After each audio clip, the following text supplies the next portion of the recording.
Cancer healer centre a new beginning. ಸದಂತ ಹೇಳ್ತೀವಿ ಯಾರ್ಯಾರು ಅದಾರ ಗಾಳಿಯಲ್ಲಿ ಗುಂಡಿಡಿದ್ ಬೇಡ, ತಾಕತ್ತಿದ್ರೆ ಯತ್ನಾಳವ್ರಿಗೂ ಹಿಂದೆ ಈಗಲೇ ಅವ್ರ ಹೊತ್ತು ಸಹ ಹೆಸರುಗಳನ್ನು ಬಹಿರಂಗಪಡಿಸಲಿ. ಮಂತ್ರಿಗಳ ಹೆಸರು ಹೇಳ್ತೀನಿ ಅಂದ್ರು ಯತ್ನಾಳ್, ತಾಕತ್ತಿದ್ರೆ ಇವತ್ತೇ ಹೇಳಿ ಅಂದ್ರು ಎಂ ಬಿ ಪಾಟೀಲ್. ಕೈ ಕಮಲ ನಡುವೆ ಜೋರಾಯಿತು ಚಿನ್ನದ ಕದನ. ನಿಮಗೆ ಸಿಎಂ ಆಗೋ ಆಸೆ ಅಂತ ಕಣಕಿದ್ರು ಸಿದ್ದು.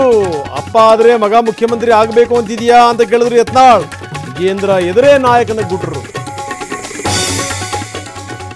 ಬಿಜೆಪಿ ಜನಾಶೀರ್ವಾದದಿಂದ ಅಧಿಕಾರಕ್ಕೆ ಬಂದೇ ಇಲ್ಲ. ಆಪರೇಷನ್ ಕಮಲದ ಮುಖಾಂತರನೇ ಸರ್ಕಾರ ನಡೆಸಿದರು. ಸದನದಲ್ಲಿ ಕೇಸರಿ ಕಾಲೆಳೆದ ಸಿಎಂ. ಓಟಿನ ಲಾಲಸೆ, ತುಷ್ಟೀಕರಣ ನೀತಿ, ಗುತ್ತಿಗೆಯಲ್ಲಿ ಮುಸ್ಲಿಂ ಮೀಸಲಾತಿಗೆ ಬಿಜೆಪಿ ಬೆಂಕಿ. ವಿಪಕ್ಷಗಳು ಹೇಳ್ತಿರೋದೆಲ್ಲ ಸುಳ್ಳು ಅಂತೂ ಕಾಂಗ್ರೆಸ್. ಚಿನ್ನ ಖರೀದಿ ಮಾಡ್ತಿದ್ದಳು ಅವಳೇ, ನನ್ನ ಹೆಸರಲ್ಲಿ ಡಿಕ್ಲರೇಷನ್ ಕೊಡಿಸ್ತಿದ್ಲು ಅವಳನ್ನೇ. ಬಿಆರ್ಐ ಎದುರು ರಹಸ್ಯ ಬಿಚ್ಚಿಟ್ಟ ತರುಣ್. ಬ್ಯಾಂಕಾಕ್ ಜಿನಿವಾ ನಂಟಿನ ಬಗ್ಗೆಯೂ ಸುಳಿವು. ಡಿಕೆ ಕೆಪಿಸಿಸಿ ಅಧ್ಯಕ್ಷರಾಗಿ 5 ವರ್ಷ ಆಯಿತು. ಎಷ್ಟು ವರ್ಷ ಅಂತ ಇರೋಕ್ಕಾಗತ್ತೆ, ಅಧಿಕಾರ ಬಿಟ್ಕೊಡ್ಬಹುದು. ರಾಮಲಿಂಗಾರೆಡ್ಡಿ ಮಾರ್ಮಿಕ ಮಾತು.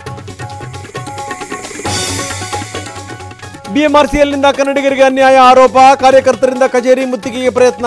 ಶಾಂತಿನಗರದ ಬಳಿ ವ್ಯಾಪಕ ಬಿಗಿ ಭದ್ರತೆ.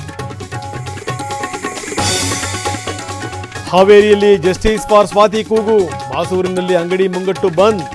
ಆರೋಪಗಳಿಗೆ ಗಲ್ಲು ಶಿಕ್ಷೆ ಆಗಲಿ ಅಂತ ಆಗ್ರಹ. ರಾಜ್ಯಾದ್ಯಂತ ಅಪ್ಪು ಹುಟ್ಟುಹಬ್ಬ ಸಂಭ್ರಮ. ಸಮಾಧಿಗೆ ದೊಡ್ಡಮನೆಯವರಿಂದ ಪೂಜೆ. ಜಿಲ್ಲೆಗಳಲ್ಲೂ ಅಭಿಮಾನಿಗಳಿಂದ ಕೇಕ್ ಕಟಿಂಗ್.